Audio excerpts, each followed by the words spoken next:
ভাই আমি একটা কথা বলেছি, কথাটা ভাইরাল হয়েছে অনেক। মানুষ মানুষের অবস্থানকেই ভালোবাসে।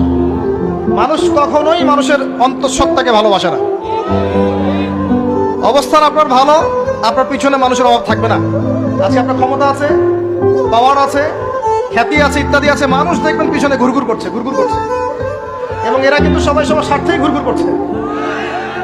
এর বাইরে আল্লাহ পাক কিছু মানুষের মনে আল্লাহর পক্ষ থেকে মহব্বত দেন, এটা আলাদা বিষয়।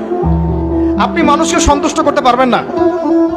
পরিবার, বাবা মা, ছেলে মেয়ে, বউ বাচ্চা, কাউকে সন্তুষ্ট করতে পারবেন না। 100% আপনি কাউকে সন্তুষ্ট করতে পারবেন না।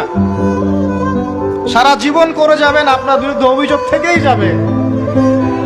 শুধু আল্লাহ রাব্বুল আলামিন অপেক্ষা করে বসে আছেন, আপনি কখন তওবা করে তার দিকে ফিরে আসবেন। দিন আল্লাহ পাক আপনাকে মাফ করে দিবেন ইনশাআল্লাহ।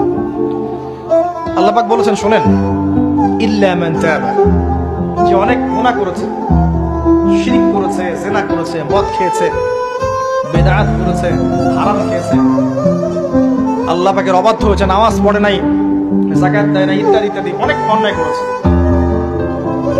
একদিন তওবা করে ফিরে এসেছে। আল্লাহ পাক বলেছেন, ইল্লা মান তাবা, যে ব্যক্তি তওবা করে ফিরে আসলো, ওয়া আমানা, এবং ঈমান নিয়ে আসলো, ওয়া আমিলা আমালান সালিহান, এবং এখন থেকে সৎ আমল করা শুরু করলো, হোক সে নারী বা পুরুষ, যে কেউ, যে কোনো বয়সের, যে কোনো বর্ণের, যে কোনো ভাষার, যে কোনো দেশের, এগুলো কিচ্ছু যায় আসে না আল্লাহ পাকের। ইন্নাল্লাহা লা ইয়ানজুরু ইলা আজসামিকুম ওয়ালা ইলা সুওয়ারিকুম ওয়ালাকিন ইয়ানজুরু ইলা কুলুবিকুম ওয়া আমালিকুম।